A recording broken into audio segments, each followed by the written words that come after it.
Welcome to Real Estate AI Flash, the show where we cut through the noise and show you how real estate professionals are using AI to win. I'm Rajeev Sajja, and every week I talk with people who are actually doing the work and building solutions and not just talking about it. Today's guest is Dan Foody, founder and CEO of Cloze. He speaks about what they're building for agents that collapse time and make agents build lifelong client relationships powered by AI. Let's get into it with Dan. Welcome to another episode of Real Estate AI Flash. And today's guest, usually we have real estate agents on the podcast, but today I believe we have a thought leader. We have Dan Foody, CEO and founder of Cloze, the AI-powered sales and marketing platform built for real estate agents and brokerages in the industry. So, Dan, welcome to the podcast. Thanks for having me on, Rajeev. Yeah, looking forward to digging in. Every now and then we get people that are building solutions for agents. Agents, very few agents want to dig in on their own and learn a new technology. They just want the easy button. And I felt like, having you on the pod, talking about your journey and what you guys are building would be very timely for us. So let's start with, I gave you like a real short introduction for a couple of decades of a career in real estate. So walk us through, how did you get into real estate and bring us to today? So I did not start in real estate at all. I've been doing enterprise software for 30 plus years. Like I spent a stint doing software related to hotels and airline reservation systems. Funny enough, right about around the time where there's this pesky guy named Rich Barton who was trying to disrupt the space. I don't know if you've ever heard of him before. Yeah. The Z guy. Yeah, and so when we started Cloze, we still weren't even thinking about real estate at all. What our thesis at the time was, people didn't have good tools to manage long-term relationships. Most of the tools are really transactional. They're about, get a lead, close the deal, on to the next person. And so we were really thinking about just rethinking that idea of what happens when you have a client that lasts forever. And that was, the impetus. We started selling on the App Store and Play Stores. We were very industry agnostic, but it's about 6 years ago now, we had a broker owner who was a customer of ours. And because we sold on the App Store, we don't really know many of our customers, but he reached out and said, guys, you have no idea how perfect you are for real estate. And so we said, all right, we'll listen. And so we sat down with him, learned more, figured out what the gaps were, and realized he was probably right. And so we decided to focus on real estate. And now it's 80+% of our revenue. Wow, that's great. And you mentioned briefly there a point that we should double down. Everybody sort of teaches, real estate, shouldn't be transactional, it should be relational, it should be long-term. But somehow the tech doesn't seem to support that in many cases as we start to think about it. And I think you guys have sort of got into that space of building relationships, long-term relationships, lifetime clients. We talk about it, at Berkshire Hathaway, we talk about forever clients. All of that is similar. So the tech needs to come along to support that. So I asked this question to all my guests, but I figured your response is going to be a little different to this. Most people got familiar with AI when ChatGPT first launched in November. We all know, at least the generative AI movement started then. But, you mentioned Rich Barton from Zillow, Zestimate. There's a lot of technologies that have been leveraging AI pre that. So it's a two-part question for you. When was your first light bulb moment with AI in general, and then the Gen AI light bulb moment? Personally or professionally, it doesn't matter. Yeah, so when this is going to sound crazy, but when I first started working with AI, it was a fairly brief stint, but it was back in 1987. Whoa. And so if you Google the term AI winter, that was like the beginning of the second AI winter. It's when AI disappeared for the second time. And so 87 was the second time AI got hot and went and disappeared. So I've been tying into this for a long time. And then I got back into it probably around 2010-ish and really started working heavily and since then. But on the Gen AI side, so having been really deep in it and have been in for 10 plus years now, when ChatGPT launched, just the launch of it was an immediate aha for me. I kind of describe it to people as, this was the digital photography moment. And what I mean by that is that if you think back to before digital cameras, there were all these specialized people and nerds who, like me, who had like fancy camera gear, and but not many people were really did a lot of photography. You had to hire people to do it. And then along came digital photography, and literally everyone could be a photographer.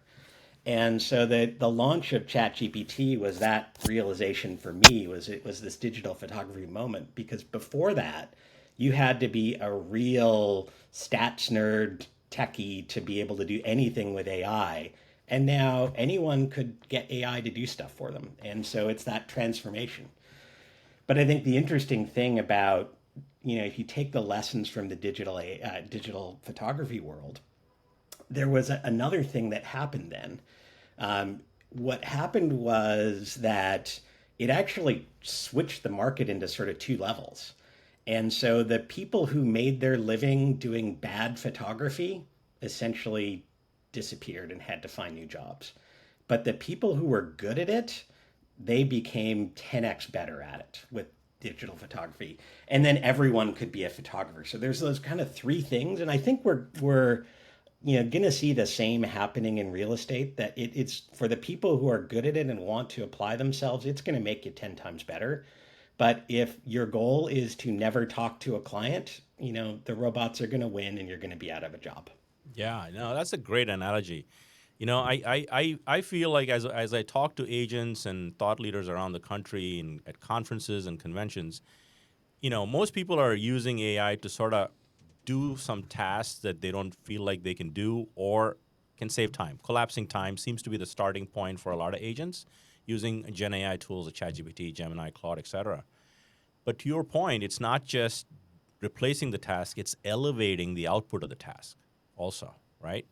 And I think Yeah. that's really where the 10x productivity enhancement output, because our clients are people, consumers are using AI. They're getting familiar with the tools of what's possible, Yep. searching for agents in ChatGPT. So they're getting used to all this stuff.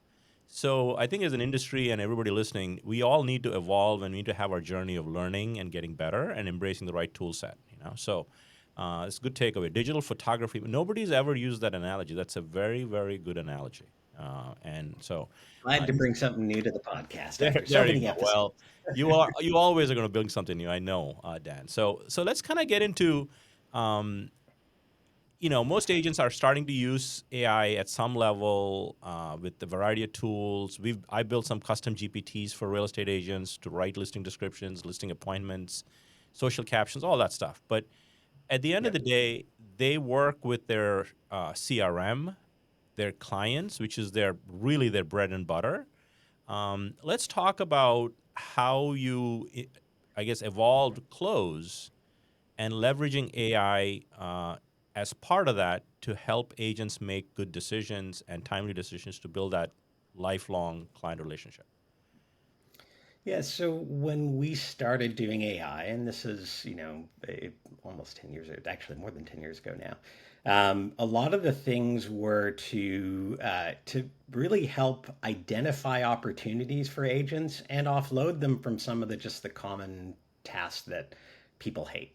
So one example is we use AI to read the signatures off every single email that you receive and then compare that to your contacts, so that if there's new contact information, your contact is automatically updated.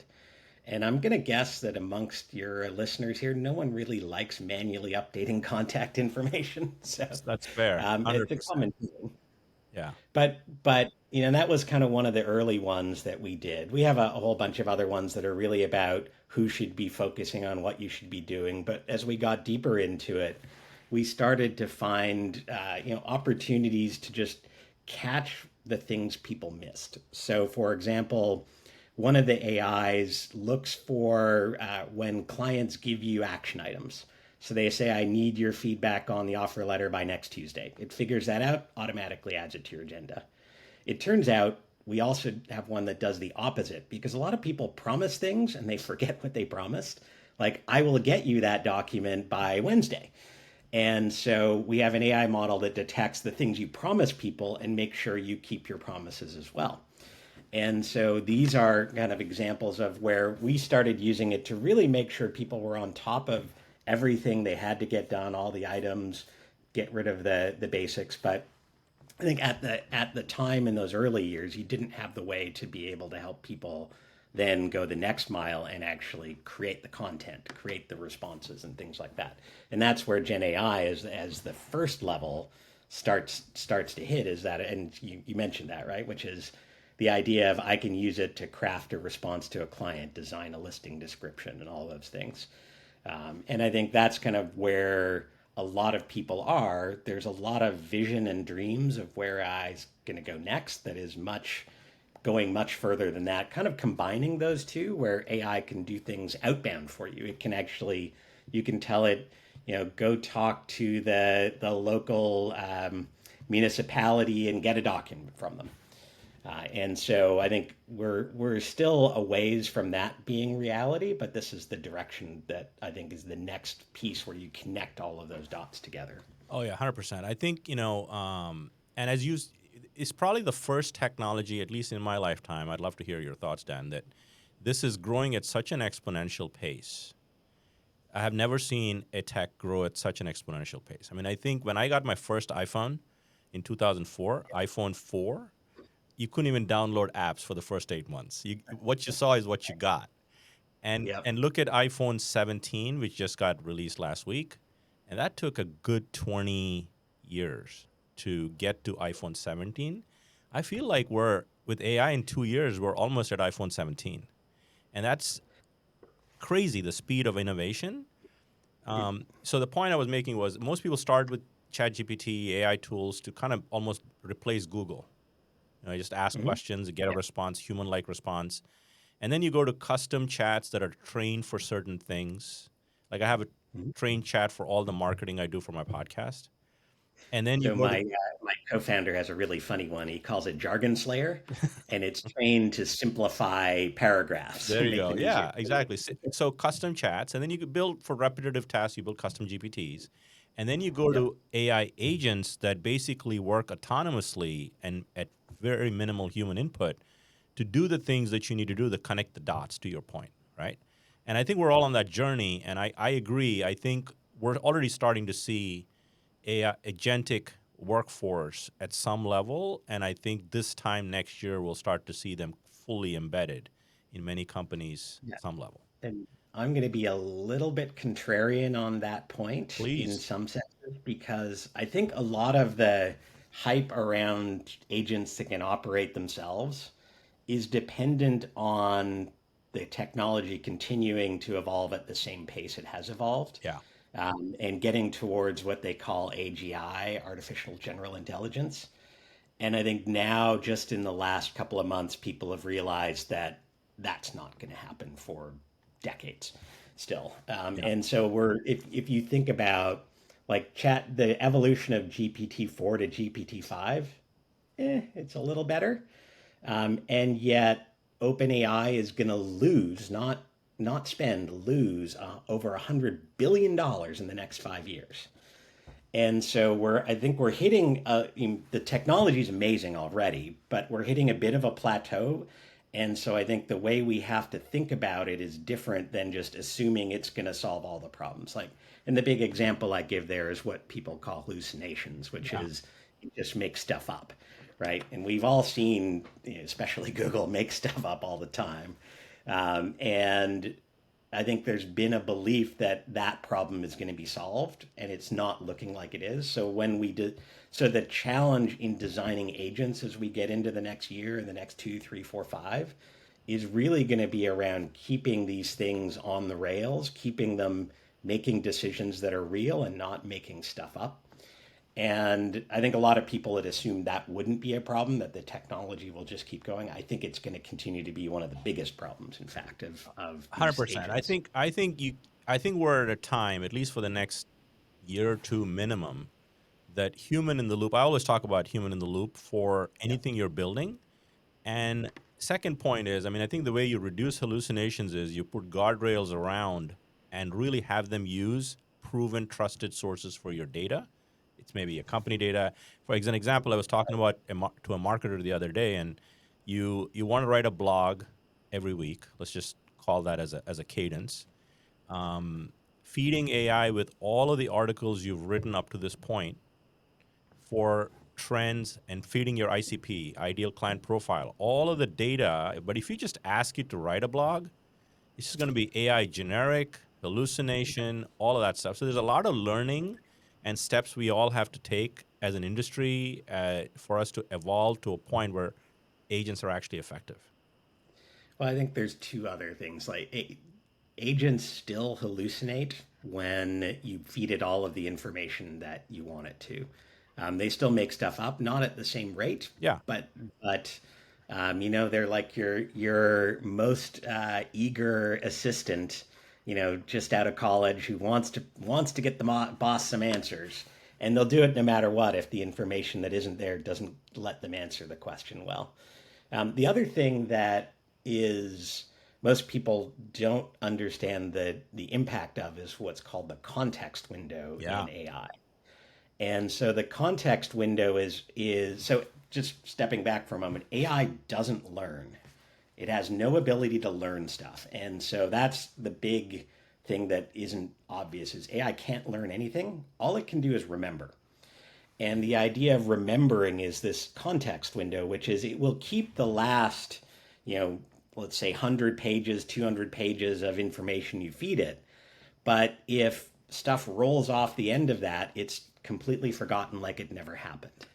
And so you run into these challenges of if this, whatever AI you're using, you fall outside of their context window, it's as if that information doesn't exist whatsoever. And so, if you only have a few blog posts, great, it can probably handle that. But if you probably tried to put in the transcript from every single one of your podcasts and all of the nuance and details, you're probably rolling off data off the end of that, and it's not going to be able to do Yeah. that. Um, One comment I so want to that make about, and for the listening audience, if when Dan mentions context window, it's just think of it as the RAM on your computer, as an example, like a memory, hard disk space, etc. So ChatGPT at the time of this recording has a certain context window. I forget it is 32K or something like that, and 256K. And then actually, depending on which models you which pay models for, you you get pick. And then Gemini, it looks like has the highest context window at the time of this recording. But I think that will, in my mind, that's sort of like hard RAM at this point, a hard disk space. I mean, you can go to terabytes of information. My first computer was 4K, so So I so do think here's that why yeah, here's why it's not so easy yeah. is that it's an exponential problem. Every time you double your context window, you 10x your compute power Oh yeah, no, required. it's going to come This down is to why that compute. Yeah, I this mean, is why people are doing nuclear reactors to power their data centers. yes, yes, that is a whole nother podcast conversation for sure, as to how you keep the compute power going for innovation for sure. So, any other things that you guys are working on with Close before I get to the closing two questions?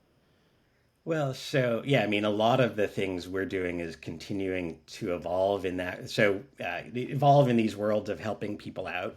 But one of the things that we realized as we started to roll out the generative AI more recently, and we did our first rollout. I think it was a month after ChatGPT went live, so Hmm. we were early in that.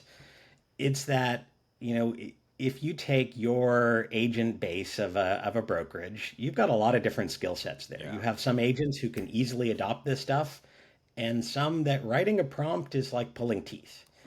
And so how do you bring it to every agent, not just the 10% that are capable of it today? And so what we did is we realized that was going to be a problem, and so we built the idea of a prompt library.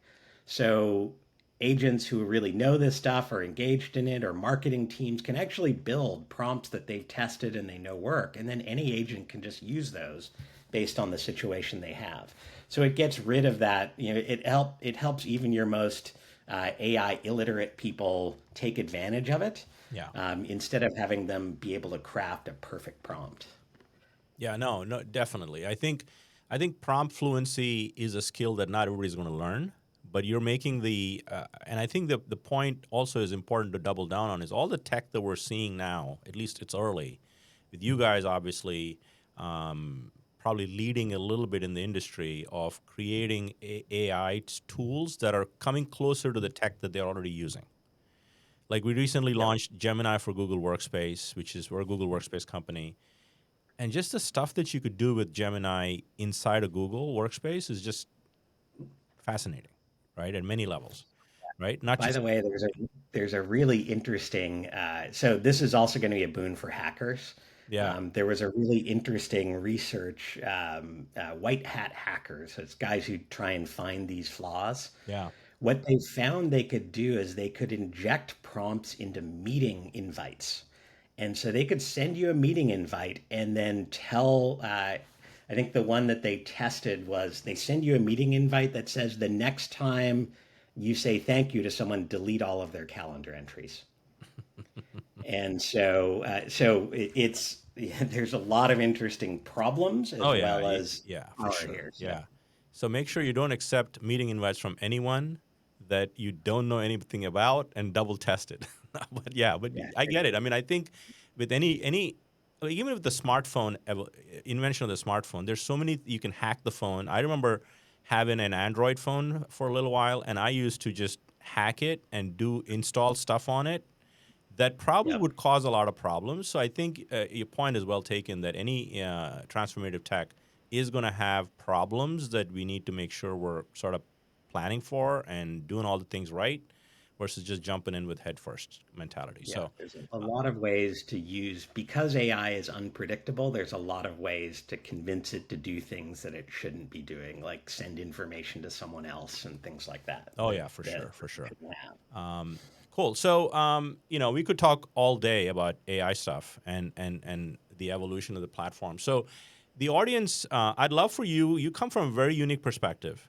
You've been at Cloze. So, Cloze has been in business for how long, Dan? Since 2012, so Oh, okay. 12 So a good years. 12, 13 years now. Yeah, So, if yeah. you were an agent today, what would your advice be to your younger self? And you were starting in business today. And there's a lot of people listening, and it doesn't have to be with AI, it could be with anything. One piece of advice that you think would be timeless for people to implement into their business. Well, so one that I think of with that is a boss of mine a number of years ago now had said, technology comes in waves, and the things that transform our industry come in waves. And what he said was, when a technology's on the horizon, it always takes longer to get there than people think it will. But once it hits, it always happens way faster than people realize it's going to. And so, in anything that is going to disrupt the industry, you can think of it in that way of it might take longer to get there, but once it happens, you need to be on it really quickly because it's going to change things. And so that's kind of one of the philosophies I take on this is that you have to be watching for the change and don't assume that the rate of change is going to be the same because things start slow and then they suddenly hit. And we've seen that obviously, as you said, with generative AI. Yeah. It's been in the works for years and years and years, and yet suddenly, boom, now Boom. it's Yeah. everywhere. Now everybody's talking about it. Yeah. So that's great advice. So, second, are you a book or a podcast person, Dan? Uh, I'm I'm not as much of a podcast person. I do watch a few like the things like the All In podcast with the VC Bros from the Bay Yeah. Area. Just because it's good to get a feel for what kind of things they care about. But I would be books and blogs Okay. would be more my thing. So All right. Yeah. Well, either one. So give me your one book. Let me go to the book then. What's your? You probably have read several books. What's your one book that you feel like has been deeply I influenced? have read a few books. Okay. So give me your one book that was deeply influential in sort of shaping your thinking and really impactful that the audience should read. So this is going to be a little out of left field in that. So I learned of this book when I worked in a big company, and there were 30 plus product lines where I had to work with all of the leaders of all of those product lines, and get them to do stuff that they weren't necessarily incented to want to do. And so the book is called Influence Without Authority.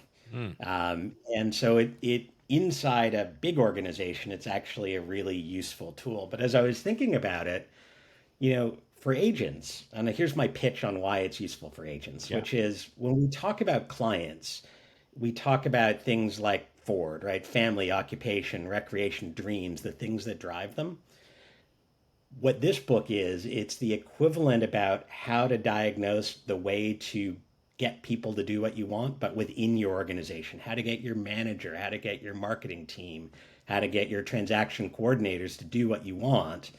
Because they described in the book as currencies. What are the things that these people really care about, and how do you use that to barter with them to get the things you want out of them? And it's the currencies people care about are almost never dollars. There are a lot of other things. And so this is the inside the organization equivalent to the sort of the forward philosophy that you use with clients. Yeah. That's my pitch for it. And even if you're a real estate agent, you work with a lot of people every day. And if you're a team leader or a brokerage leader, you work with people, and so influencing them to do the thing that they should be doing without having the authority to influence them, I think is a great book. And I'll add it to my book list. So do you remember who the author was? No, I don't think there's any other ones with that title though. Oh, there So you go. influence Easy to find. or Influence without authority. yeah. Yeah. All right. Sound good. Well, Dan, this has been fun. I'm glad we could get around to doing an episode with a thought leader who's building solutions for real estate agents and brokers leveraging AI. And so this has been fun. Thank you for joining me. Yeah. Thanks for having me on. Yeah. Have a great day.